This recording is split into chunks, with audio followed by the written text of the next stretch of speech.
Have you ever wondered why a connection that felt like coming home can also feel like an impossible goodbye? Why, when every logical bone in your body screams to move on, some deeper, ancient part of your soul digs its heels in and refuses to let go? It's a special kind of agony, isn't it? One that can leave you feeling lost, confused, and secretly wondering if you're just a little bit crazy for holding on so tight. But what if I told you that this very struggle, this exquisite, heart-rending tension, isn't a sign of a love that's failing, but rather the precise evidence of a love that's working exactly as it was designed to? This isn't just about a relationship. It's about a spiritual awakening where the very person who feels impossible to release is actually the key to your profoundest liberation. The difficulty isn't a flaw in the plan, it is the plan itself, a sacred and stubborn invitation to embark on the most important journey you will ever take, the journey back to the wholeness that has been waiting within you all along.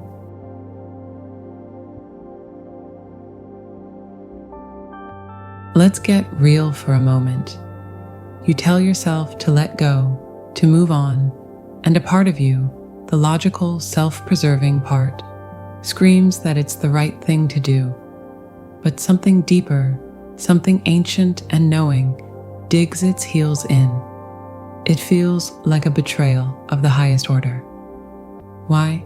Because you are not just trying to let go of a person. You are trying to let go of the most profound mirror you will ever gaze into. This isn't about a breakup. It's about a wake-up call from your own soul. Your entire life you've been in a room adorned with gentle, forgiving mirrors, the kind that cast a soft, flattering light. These are your other relationships. They show you a pleasant, manageable reflection. You see your kindness, your humor, your strengths. Then your twin flame walks in, and it's as if they carry with them a vast, unforgiving sheet of polished obsidian. This mirror doesn't distort. It doesn't flatter. It reflects with a brutal, divine honesty. In its surface, you don't just see the light of your soul, the incredible capacity for love, the genius, the creativity you forgot you had. Oh no. You also see the hidden architecture of your shadow, the childhood scar tissue you thought had healed, the secret insecurities you've dressed up as strengths, the fear of abandonment that masquerades as independence, the unexpressed anger that has simmered into quiet resentment. They show you your bedhead and your bad breath, spiritually speaking, at the exact moment you were trying to present your most perfect self. This is the great cosmic joke, and the even greater spiritual assignment. The intensity of the connection isn't just about the bliss of recognition. It's about the terror of it. They trigger you not to punish you, but to point. They are a living, breathing arrow of consciousness, aimed directly at the parts of you that require integration. When they are gone, the agony you feel is a compound emotion. It's the loneliness, yes, but it's also the disorienting terror of that mirror being taken away. It's the subconscious panic of, how will I ever see myself so clearly again? How will I know what to work on? Who will hold up this truth for me? You become homesick for a reflection. You crave their presence, not only for the love, but because in their eyes, you felt, for better and for worse, utterly and completely seen. Your soul latches on because it knows this mirror is the fastest path to its own evolution. Letting go feels like choosing to remain blind. So the work, the beautiful, difficult, sacred work, is to realize the mirror was never outside of you. It was only ever on loan. The qualities you so adored in them, the strength, the humor, the wisdom, they are yours, projected outward. The wounds their absence exposes, they were always yours to heal. Your task is to become your own blacksmith and forge your own mirror, to turn that searing gaze inward with the same unconditional love you so easily offered them.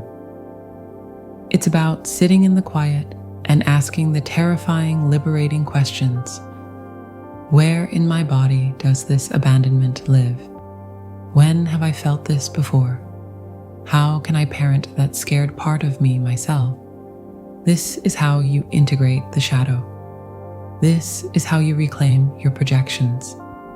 You stop asking them to come back and validate your light, and you learn how to flip the switch yourself. You realize the purpose of the twin flame was never to stay and hold the mirror forever. It was to hand it to you and say, "Here, look, see how beautiful and whole you already are. Now believe it for yourself."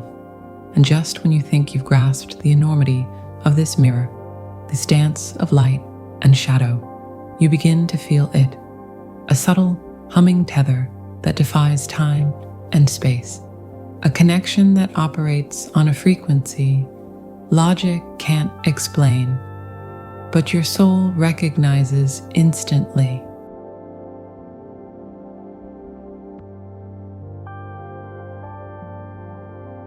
Okay, let's talk about the weird stuff. The stuff you're sometimes too embarrassed to bring up at brunch with friends because it sounds, well, a little unhinged.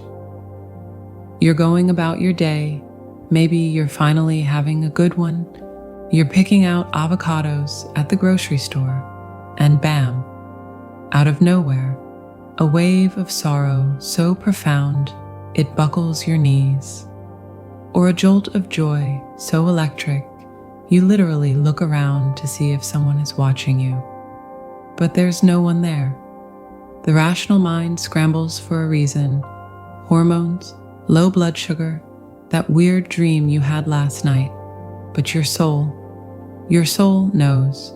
It's not your emotion, it's theirs. This beautiful soul is the mystery of the energetic cord, and it's the second monumental reason letting go feels like trying to sever a connection with a metaphysical superglue. Forget everything you've heard about cutting cords as some kind of spiritual amputation. That language is too violent, too final, and frankly, it doesn't work because it misunderstands the nature of the bond. This isn't some flimsy string tying you two together like a forgotten party balloon. This is a living, breathing conduit of conscious light, a fiber optic cable for the soul, humming with a constant, silent exchange of energy, information, and pure feeling. It's the secret network behind the synchronicities that make your head spin. Their name popping up everywhere, a song you shared playing on 3 different stations. The dreams so vivid they feel more real than your waking life, and the inexplicable knowing that something is happening with them even from 1,000 miles away. You're not crazy, you're plugged in. Trying to get over them on a mental level is like trying to stop the flow of a river by building a dam out of tissue paper. Your conscious mind is no match for this subconscious, soul-level data stream. This cord exists in a dimension beyond our physical perception, in the quantum field where everything is connected.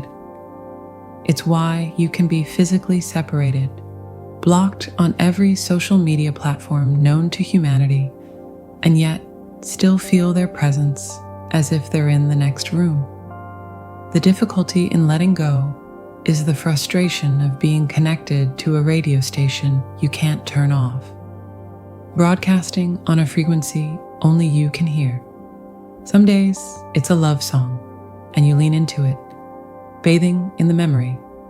Other days, it's static and pain, and you'd give anything for silence. But the dial is stuck. The chord is a fact. It's not a sign you're supposed to be together physically right now. It's evidence of a connection that is simply eternal. So what's the answer? It's not severance, it's transmutation. It's changing the channel from a station of lack, longing, and obsessive worry to one of healing, unconditional love, and sovereign peace. Think of it like this. That cord is a power line. Right now, it might be feeding a storm of chaotic, painful energy directly into your system, overloading your circuits. The goal isn't to tear down the power line, it's to install a transformer, to become the conscious alchemist of that energy. This is where your power lies. Through meditation, through breath work, through simple, powerful intention, you can consciously redirect that flow. When you feel their energy surge through you, that pang of sadness, that spike of anxiety, instead of spiraling into, what's he doing? Is he with someone? Why is he sad? You pause. You breathe into your heart. You send back, down that very same chord, a wave of pure, golden, unconditional light. You mentally whisper, I transmute this pain into peace. I send you love, and I hold us both in healing. You stop being a victim of the connection and become its guardian. You realize this cord is not a chain tethering you to a past pain, but a sacred channel through which you can actively participate in the healing of both your souls, regardless of physical circumstance. You honor the bond not by begging for its physical manifestation, but by elevating its vibration. You are, in the most real sense, learning to love him and yourself without a single physical thing needing to change. And that, right there, is the ultimate act of sovereignty. And this profound act of energetic sovereignty, this conscious choice to become a guardian of the connection rather than its prisoner, leads us directly to the third and perhaps most surprising piece of the puzzle. The hidden purpose behind all of this beautiful, painful chaos. What if this entire dance was part of a plan you both agreed to long before you ever met in this lifetime?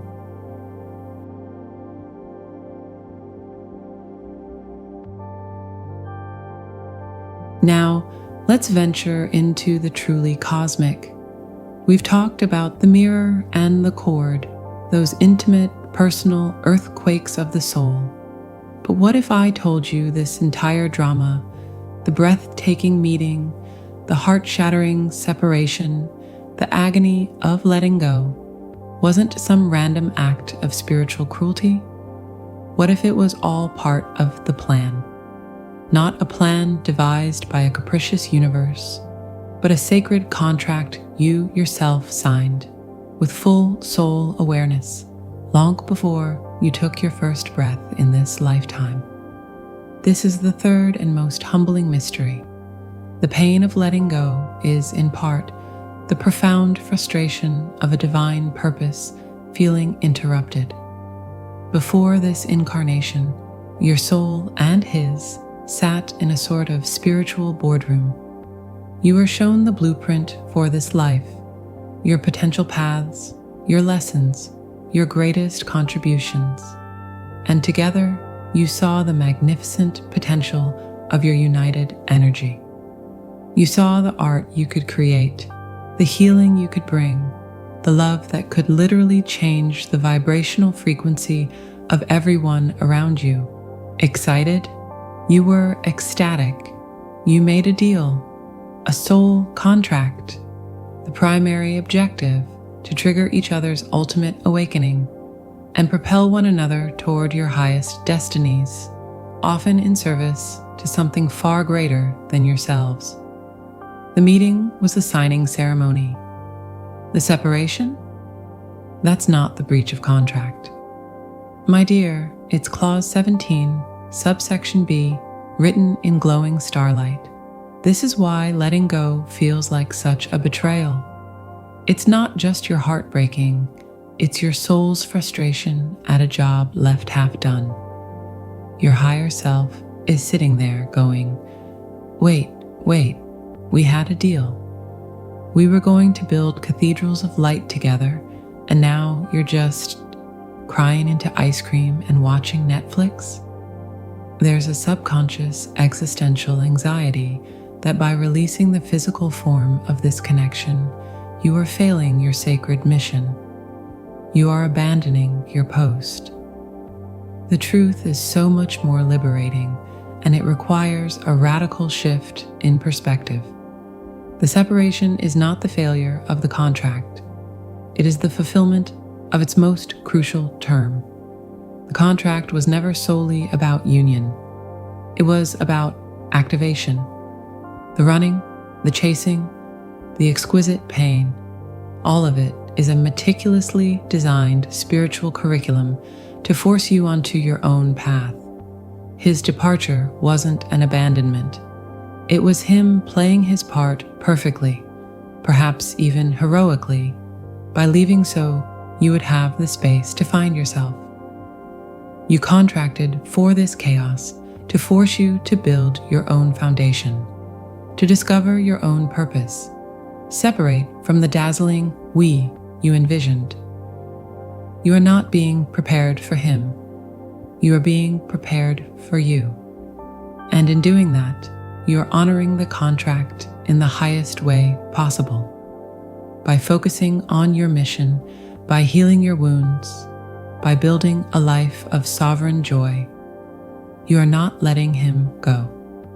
You are letting him in on a whole new frequency, the frequency of a whole person, not a half searching for its missing piece. So the next time that wave of grief hits, I want you to try something radical. Instead of spiraling into, why did he leave? Log skyward and whisper, thank you. Thank him for being brave enough to play the villain in your story, if that's what it took to get you to pick up your own sword and become the hero. Thank your soul for negotiating such a powerful, life-altering agreement. You are not a victim of a broken relationship. You are a divine collaborator in a sacred, preordained dance of awakening. And the most powerful step you can take in that dance is to trust the music, even when you can't see your partner. When you finally surrender to this truth, you stop chasing a person and start aligning with a purpose. And that is when the entire universe begins to conspire to bring you a love that doesn't just complete you, but one that truly deserves you.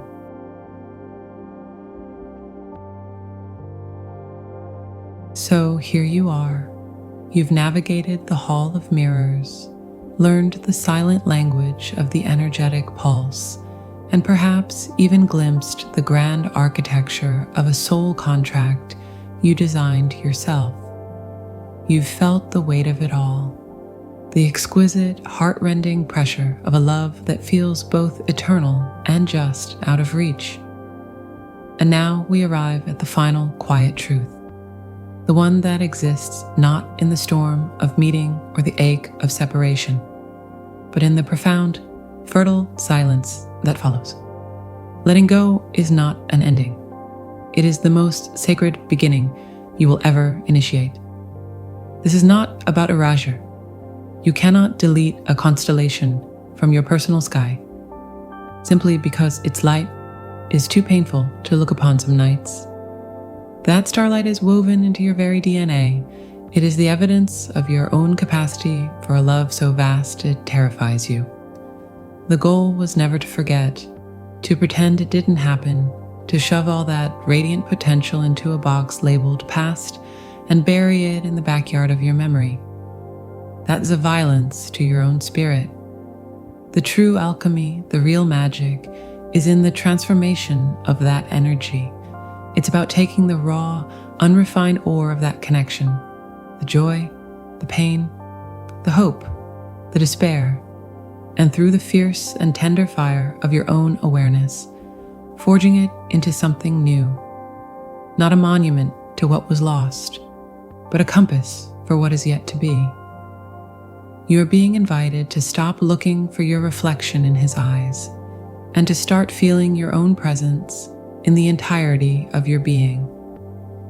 To stop channeling all your divine love outward toward a single point and to let it flood your own system, irrigating the parched landscapes within you that you've neglected for too long. This journey was never about finding your missing half. That was the beautiful, necessary illusion to get you to the starting line. The truth is so much more magnificent. You are a whole universe, learning to recognize its own completeness. The love you felt for him, that was always your love, your capacity, your divine essence reflected back at you. The ultimate purpose of this entire agonizing, glorious process is to lead you back to the shocking, quiet, breathtaking realization that the source of that love is and always has been you. And so, release becomes an act of the highest devotion. It is you saying to the universe, to your soul, to him, I felt it, I recognized it, and I am so grateful. Now, I trust the process enough to focus on building a life so whole, so joyful, so authentically mine, that if our paths are meant to converge again, we will meet not from a place of lack, but from a place of profound and overflowing abundance. You are not letting go of love. You are letting go of the form you thought that love had to take. You are making space for the miracle, not the fantasy. The path forward is not one of absence, but of integration. You carry it all with you, not as a burden, but as wisdom. You walk forward, a little more luminous, a little more tuned, a little more real than you were before, and you begin to understand that the most powerful union you could ever experience is already happening. It is the union between who you were, who you are, and the breathtaking potential of who you are becoming. You are finally arriving home to yourself, and that, dear soul, is the only destination that ever truly mattered.